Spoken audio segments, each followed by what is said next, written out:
Okay, so for folks who weren't in class today, we had technical difficulties lost the first 15 minutes. So this is going to be a little abbreviated. But yeah, we have a lot to do. So I'm just going to move quickly through some announcements. So Sahana is not here today. Let's see if I can. Wait, okay, we'll work on that. Sahana's not here today, but sent me this announcement that they wanted to share an event happening tomorrow evening by UC Merced Students for Justice in Palestine. Something about Palestinian food and culture. I guess some kind of meal or something like that. Unfortunately, Sahana's not here to give us the details, but you can check that out on the slides. Second, a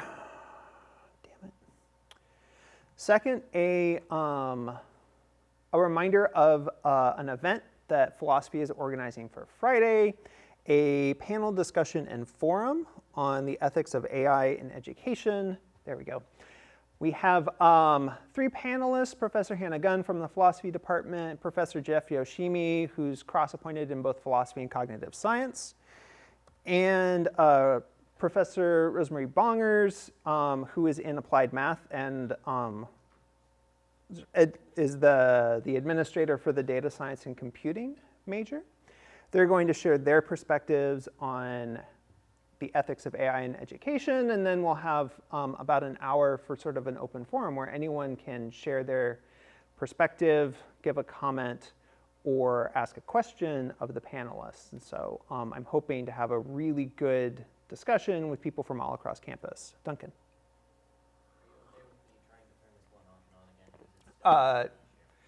Yeah, okay. Thank you for trying.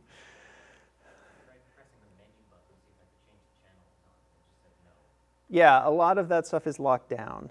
And generally for good reason, but it means like hard to do ad hoc tech support. That's fun. If you all want to move it to a different table, that is okay with me. But okay, moving on. So a quick overview of the rest of the semester. So we have, let's see, what is it, 6 weeks? 1, 2, 3, 4, 5. Yeah, 6 weeks of class and then finals left. Up until now, the assignment schedule has been pretty spaced out, in part because we had to bump things back a week. It's going to be a little more compressed or potentially hectic feeling the rest of the semester. This Friday, the first argument analysis assignment is due. Just like with the other assignments, that will be something you turn in, and if it's not good enough for you to move on, you'll revise it and resubmit it again. So the deadline here this week is not, that is the end for this assignment, but I strongly encourage you to get it in this week so you can get feedback and hopefully, if necessary, finish it off by next week. Because then the week after that is the first due date for the argument analysis for this new unit we're starting today.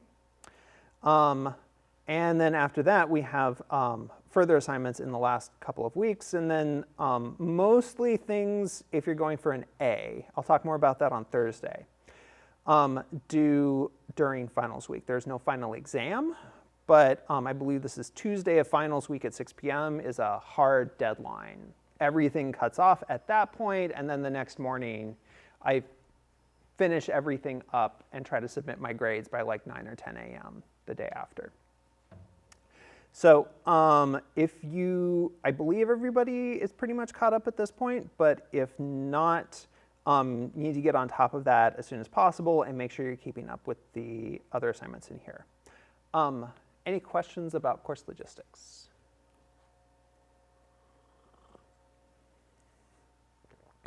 Cool. And again, I will talk on Thursday about what you need to do to get an A in the class if that is something you're interested in going for. Okay, So, getting into our new unit this week, we want to start with the idea of epistemic interdependence. So I checked this yesterday, the size of Wikipedia. Wikipedia has almost 7 billion articles. The English language Wikipedia has almost 7 billion articles. Other widely used languages are larger. Smaller languages tend to have fewer articles, for better and often for worse. As of yesterday, English Wikipedia had almost 7 billion articles, which together contained over 4.8 billion words. So let's say you read about 250 words per minute, which is a pretty common reading speed. It's not into like speed reading territory, but apparently speed reading is very controversial, like how much you can actually get from the stuff you're reading using speed reading techniques. But 250 words per minute is pretty common. Question for you to figure out your tables. How many hours, at 250 words per minute, how many hours would it take for you to read Wikipedia? And by that I'm meaning just like a first pass through the whole thing. You're not going back and reading anything else, checking your understanding, anything like that. You're just sort of assuming you're absorbing the words at 250 words per minute. How many hours would it take you to get through Wikipedia? And then if you were working continuously, 24/7, 365.26 days per year, how many years would it take you to read Wikipedia? So if you didn't do anything else with your life but absorb Wikipedia at 250 words per minute, how long would that take?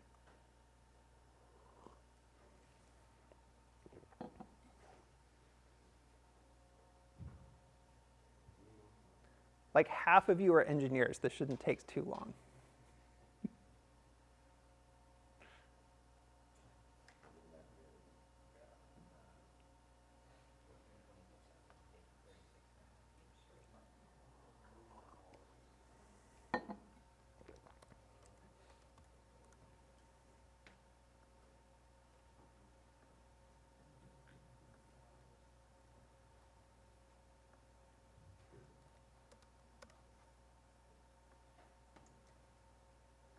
Let's see, 4.8 billion words at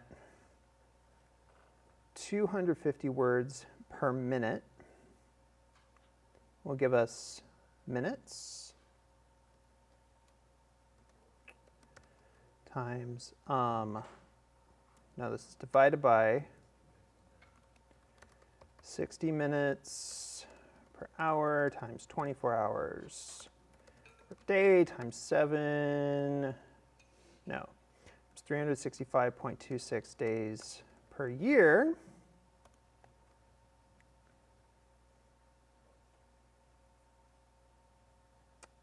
Why do I think something's gone wrong there?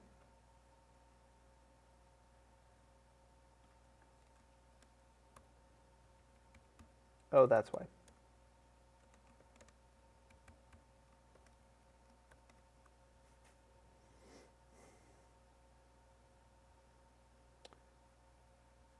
So 4.8 billion words at 250 words per minute times 60 minutes per hour is 32,000 or 320,000 hours.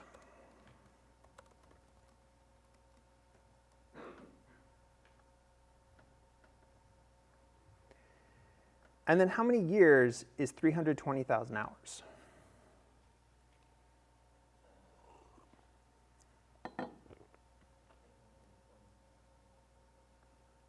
Yush? About 36.5 years.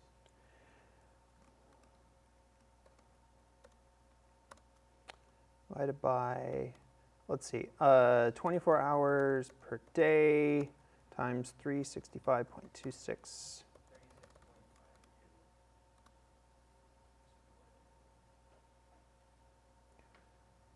I get 36.50, but it might be if you're using 0.25. Yeah, that's what it is.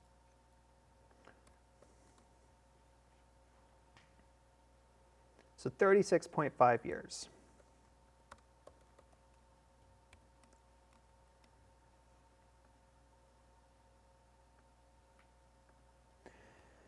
So single pass through Wikipedia, which is a brief summary of human knowledge. It's not giving technical depth in a lot of areas. It's a brief summary of human knowledge. Absorbing it without doing anything else with your life would take 36 years. If you're doing this 2,000 hours a year, which is working a full-time job, I think that's where I got this number.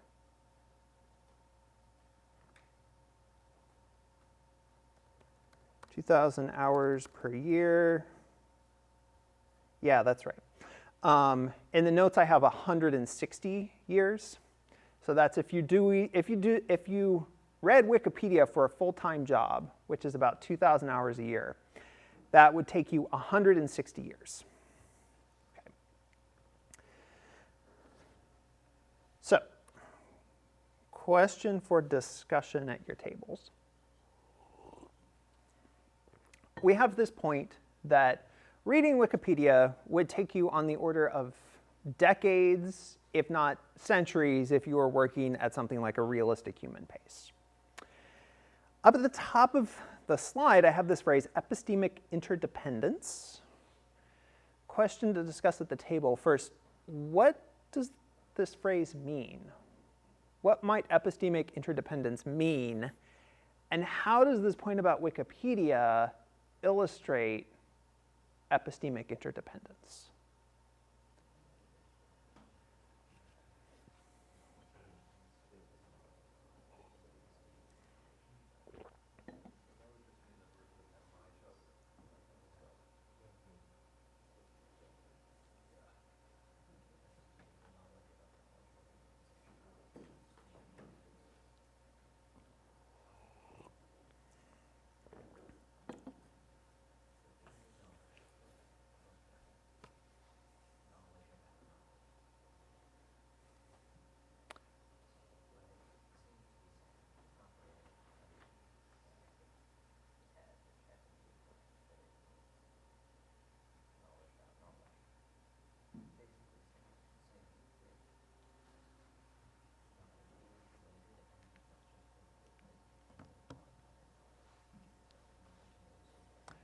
So epistemic interdependence, what might this mean?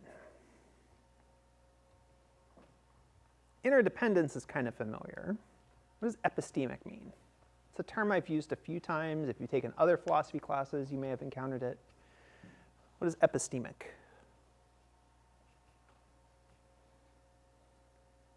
Somebody over here, table 8 or 9. Jonathan, do you have an idea? No clue. No clue? Yeah, Jeff? About knowledge? Yeah, epistemic is of or relating to knowledge. Derived from the Greek word episteme, pronounced something like that. I'm not a classics person. Which is the Greek word corresponding to the Latin word that is the root of science, root of our word science. So it's related to the idea of science, systematic knowledge. There are a couple different senses of knowledge in Greek. Epistemic is of or relating to knowledge, especially systematic knowledge. Okay. So what would it mean to be interdependent in a way of or relating to knowledge? What does it have to do with this business about Wikipedia being giant? Yush? So we have to rely on each other to know things. We can't just have some human knowledge in our heads. Yeah, that's exactly right. Epistemic interdependence means that we depend on other people to know things. We can't have even like the basic summary of all human knowledge in our heads because there's no way to get it there in the time that we have to live. Okay? So we're dependent on other people. We're going to come back to LLMs like next week. But we're dependent on other people to know things on our behalf. We can't know everything. It's not possible for us to be completely epistemically independent of other people. So we are instead epistemically interdependent. We rely on other people to know things that we don't. Questions or comments on that? Shri, I can't tell whether you're tired or thoughtful. You're paying attention. Okay.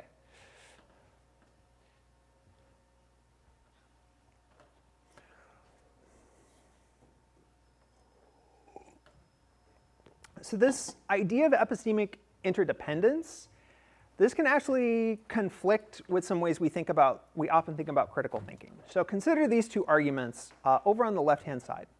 First, the blue argument is basically the argument I gave on the previous slide. No individual can have even basic knowledge of every topic. That's sort of the upshot of Wikipedia is too big for us to read. Therefore, we depend on other people to know things on our behalf. In the context of this unit, that is what we're going to mean by experts. Experts are simply other people who know things because we can't know everything, so we have to depend on them. We'll talk probably tomorrow about the credentialing and stuff like that. But we depend on other people to know things on our behalf, that is experts, and therefore you should trust experts. You need to trust experts because you can't know everything. So that's the blue argument. And then on the other hand, there's this red argument. Critical thinking means thinking independently of other people. Therefore, a critical thinker doesn't depend on other people to know things, and therefore you shouldn't trust experts. It's a very common way we understand critical thinking in our culture. This was very popular, for example, during the pandemic with people who were kind of skeptical or critical of things that were going on. For example, with the stay-at-home orders. We have here, with these two arguments, a paradox in a technical sense that it's used in logic. So you may have encountered the term meaning something like a puzzle or something kind of confusing. In logic, paradox has a technical definition, which is a set of premises, which are here 1 and 4.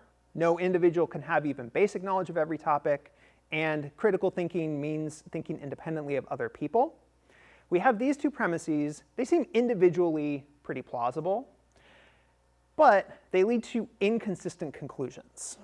On the one hand, they lead to the conclusion that you should trust experts, and on the other hand, they lead to the conclusion that you shouldn't trust experts.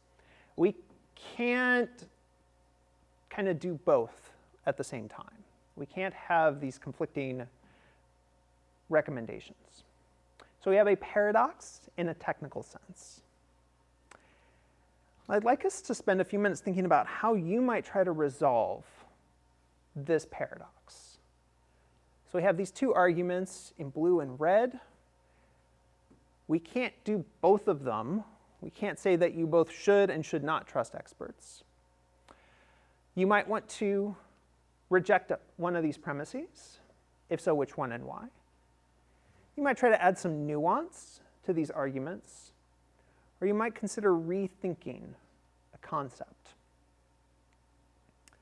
So we'll take a few minutes, we'll take maybe 5 minutes in groups, and think through this paradox, make sure you understand it, and then how would you try to resolve it? Would you try to go with, I'm going to go with the blue argument, I'm going to go with the red argument, I want a little more nuance in these arguments.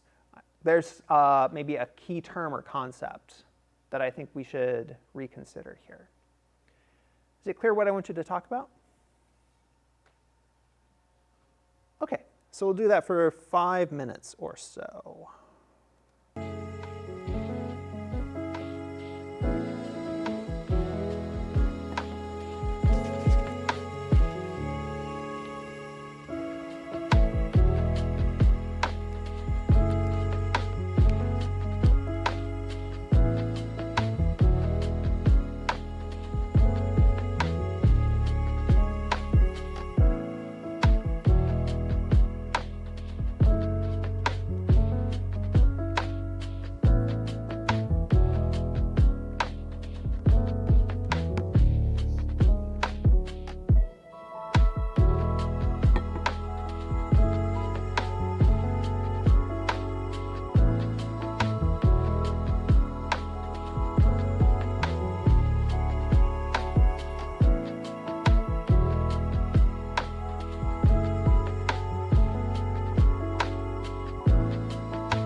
So how did you try to, I cannot move the laptop. How did you try to resolve this paradox?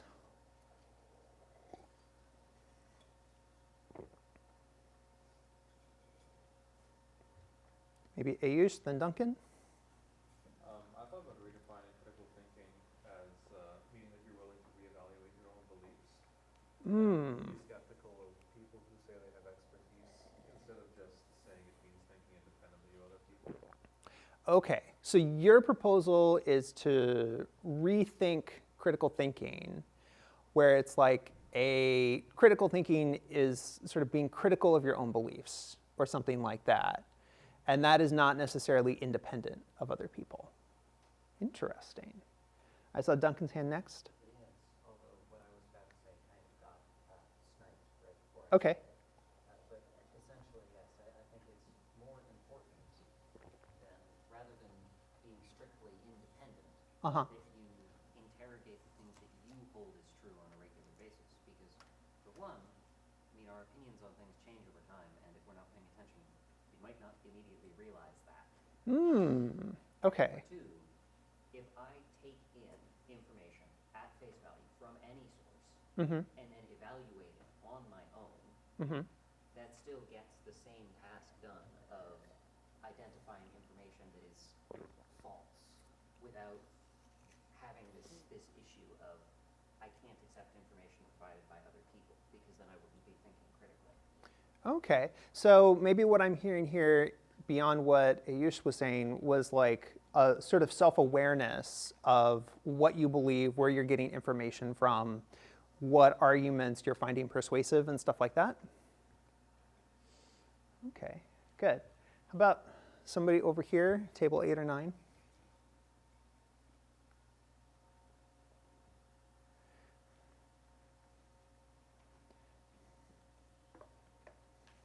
Devin? I would hope if you want to reject and reform premise 4 to, because my understanding of critical thinking for the thinking independent of other people, my understanding of that means it's not necessarily that they don't rely on other people. It doesn't have anything to do with relying on people. It's just Okay. saying their thinking, so their thought process is different from other people. Which, so I feel like it makes it where premise 5 doesn't really work for it because to me it's more sign that their thought process is different, not necessarily them depending on anyone else. Okay, yeah, so when I came over to your table before, you wanted to try to make a distinction between like thinking independently versus relying on someone, so that you could be independent but still rely or depend on other people. I'm still not entirely sure I understand, but it's definitely an interesting idea to think about more. Is in what's like in some sense you're independent of other people, while in another sense you're still dependent on them. Yeah, I think that's an interesting one, and unfortunately we don't have time to explore it more. But good. Okay. So part of the reason why I want to bring this up here is because this very individualistic, skeptical of expertise way of understanding critical thinking, that it seemed like at least the people who shared wanted to move away from that way of thinking about critical thinking.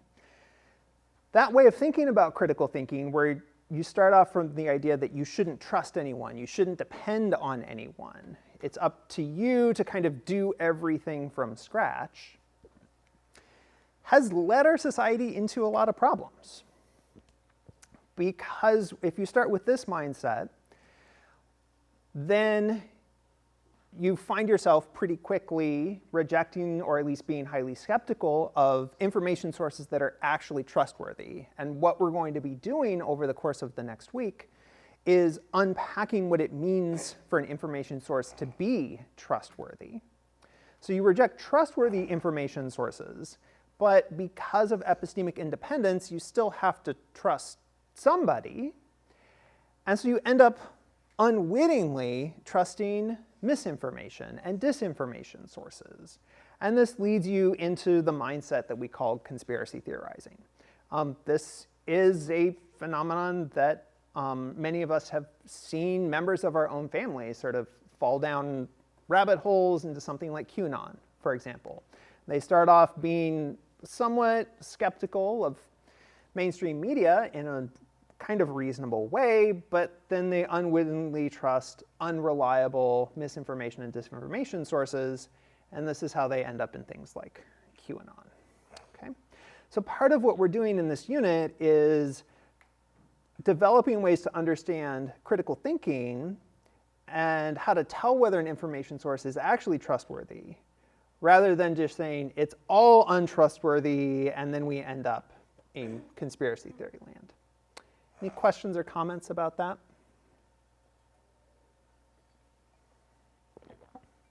Okay, so this all connects to a classical topic in informal logic, which is what are called arguments from authority, or appeals to authority, or appeals to expertise. I will use those labels pretty much interchangeably because I'm not at all consistent about sticking to just one. This kind of argument happens anytime we accept a claim just because some source X says Y. So your professor says something in lecture, and just because they say that thing in lecture, you believe that thing. Your friend back home says that there's all of this drama in your friend group, and you believe it just because they say so. You're not there to find out what happened. Okay. These are examples of arguments from authority. This unit is going to mostly be about individual sources or experts or authorities, how we evaluate individual people, with hopefully, insofar as we have time, some stuff on LLMs next week. Then the next unit will be about evaluating media sources and things like what you get in social media posts, where it's not so much about the individual person as trying to trace back the source of information. So that's the plan for the next 2 units, looking at authority and information sources in these ways. As with argument by example, we have a set of rules. In argument by example, I kind of gave you the whole complicated template for the kind of argument at the very beginning, and we worked through different components of it. In this unit, I'm trying a slightly different approach where we're working up towards the whole template. We'll see if that goes a little bit better. I kind of did this different organization by accident the last time I taught this class and haven't had time to fix it. But like argument by example, we have a set of rules, which will correspond to premises in premise conclusion form. The first rule for argument by example, or I'm sorry, argument by authority, or appeal to expertise, is to identify your sources. In science writing, science communication, random websites that you might come across, you will find references to what science, what experts, or what studies say or show or conclude or whatever verb you might like. All of these things are basically useless. So I have this screenshot down at the bottom from, I have no idea how I originally found this website. It kind of presents itself as though it were like a science news website or something like this. What it says is that studies show that apple cider vinegar can do some stuff for weight loss. The point I want to make here is that science, experts, studies are not these abstract things floating around in the air that just tell us how the world works. Science is something that people do. If studies show that apple cider vinegar has these weight loss benefits, that is research that has been done by some particular people, maybe sometimes just one, maybe a handful of people, maybe a whole series of studies done by a lot of different people at different places over different times. But behind all of these studies are people who really aren't that different from you. They just have a little more education and a lot more resources to be able to do these studies. What we want when to identify our sources is to know which people, and we want information about them that we can use to figure out whether or not they're trustworthy. Whole unit is going to be unpacking what trustworthy means. The point right now is we want to know who these people are, not just studies show or science says. Another common thing is citing experts by their affiliation rather than the name. So if you listen to NPR, or you read news stories, or you see this construction on social media, things like this, a Stanford NIH study says masks don't work. So Stanford University, NIH, National Institutes of Health, a government agency that, bracketing current events, conducts a lot of biomedical research. Stanford University does not do research. Stanford University does not conduct studies. The National Institutes of Health, despite what I said like 3 sentences ago, does not do research. These organizations employ people, scientists, and the scientists are the ones who conduct the research. Stanford didn't publish a paper. Some particular researchers who work for Stanford or have some other sort of affiliation with Stanford publish this paper. This particular claim, if you follow this link here to a Snopes article, this particular claim that masks don't work came from a study done by a particular exercise physiologist. So someone who studies, maybe they study like how our breathing changes as we exercise. That might be vaguely relevant. This person did not even claim that they worked at Stanford. They claimed they work at a teaching hospital that's associated with Stanford. They don't actually work there, and they had no connection whatsoever to the National Institutes of Health. So when a source is citing an expert just by their affiliation, that can be completely misleading because the person might not actually have that affiliation. It's not the institution or the organization that does the research, it's particular researchers.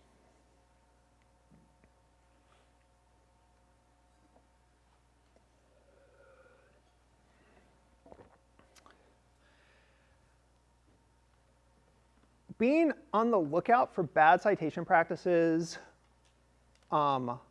is really useful for avoiding falling into misinformation and other kind of epistemically weird spaces. And this is not a partisan thing. So you probably can't read this.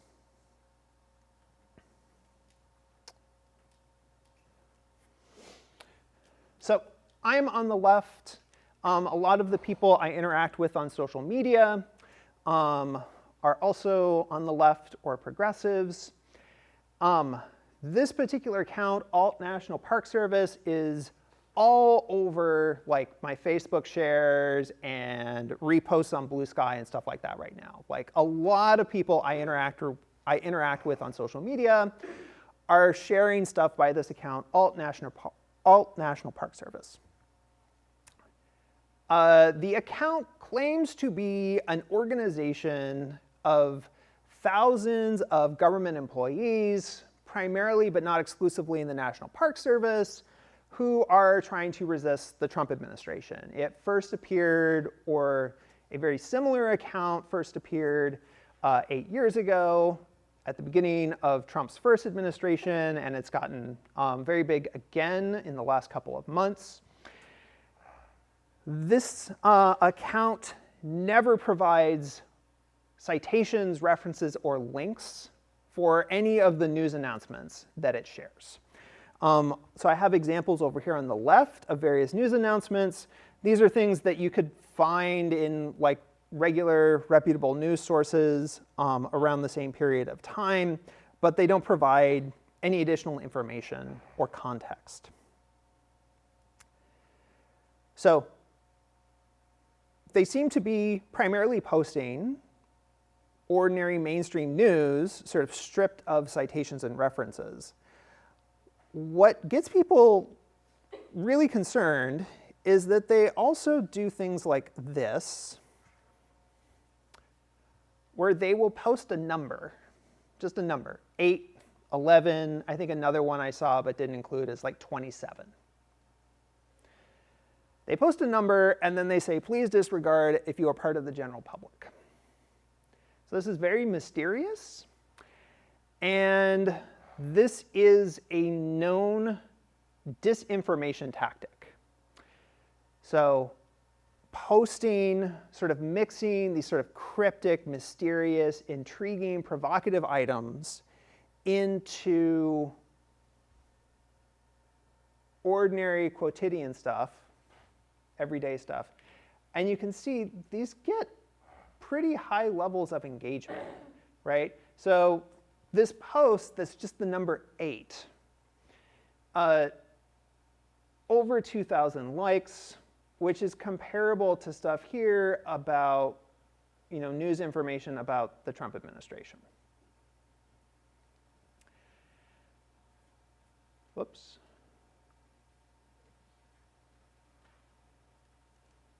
Oh, that's not what I wanted.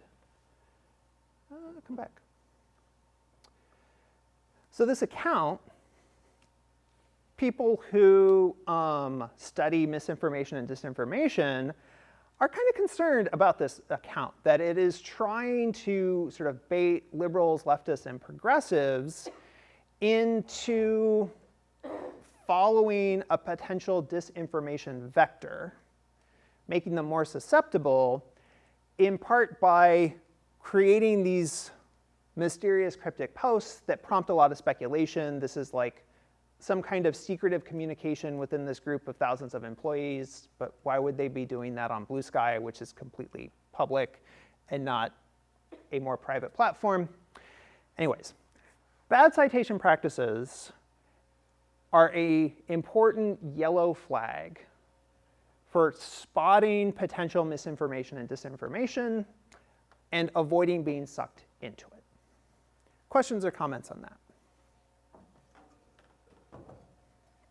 And it's not necessarily a partisan thing. It's not necessarily just something that happens with conservative parts of social media. It is also something that shows up on the left.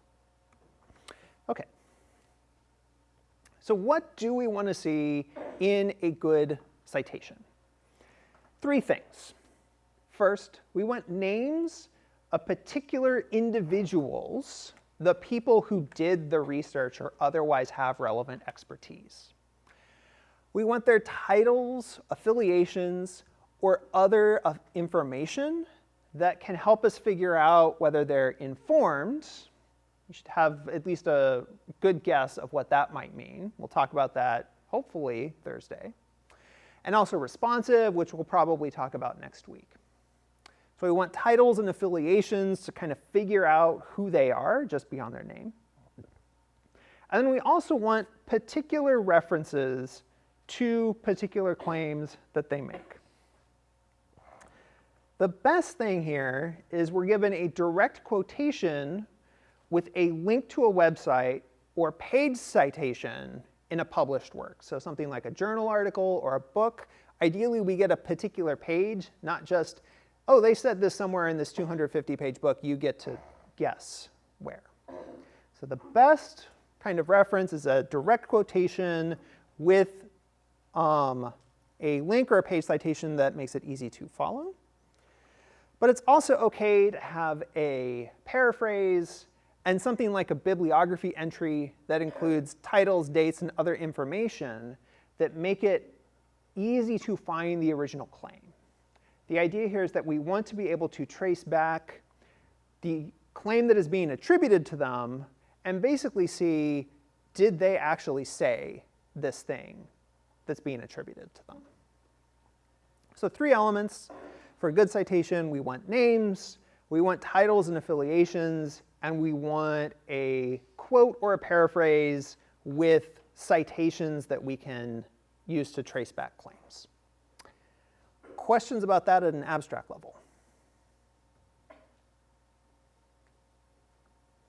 Okay, so now a little activity. These 2 news stories, humans were using tobacco at least 12,000 years ago, and this parasite turns plants into zombies.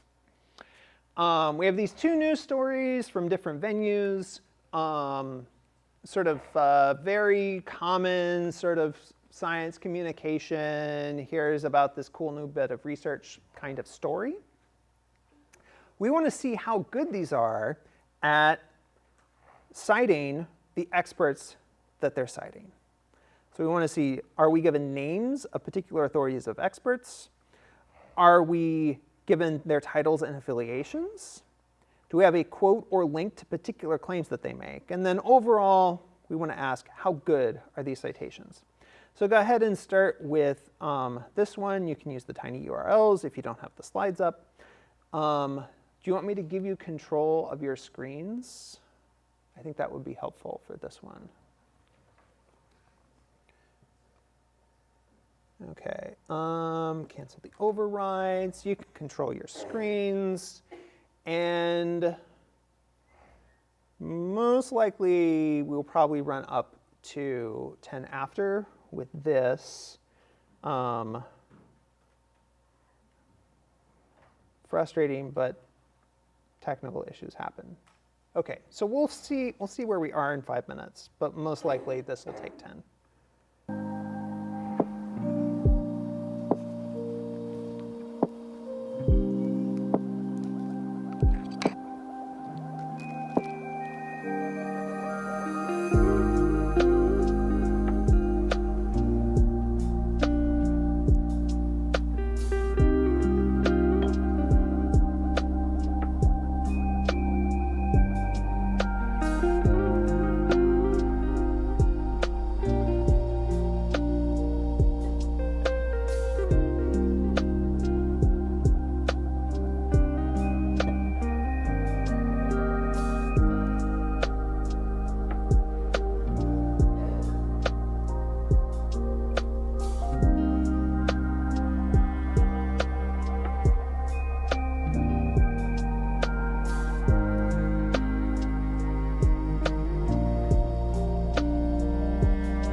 Off and everything goes to hell.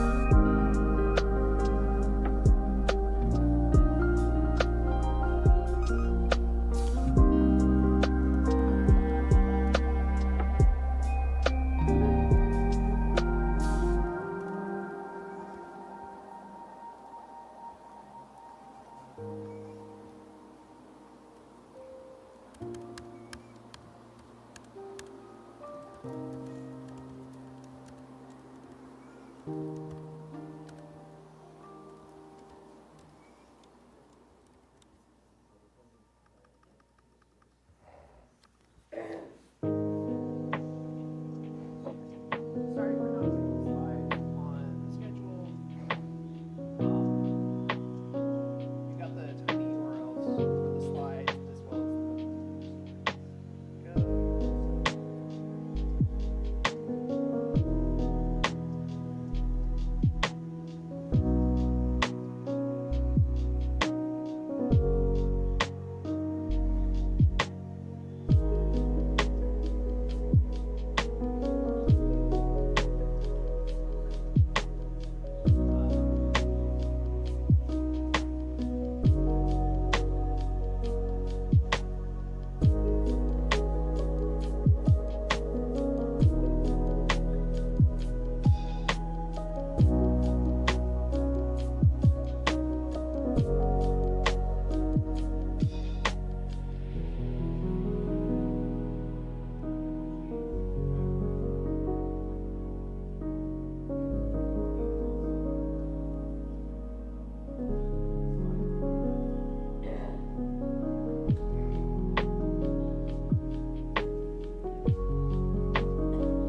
overall assessment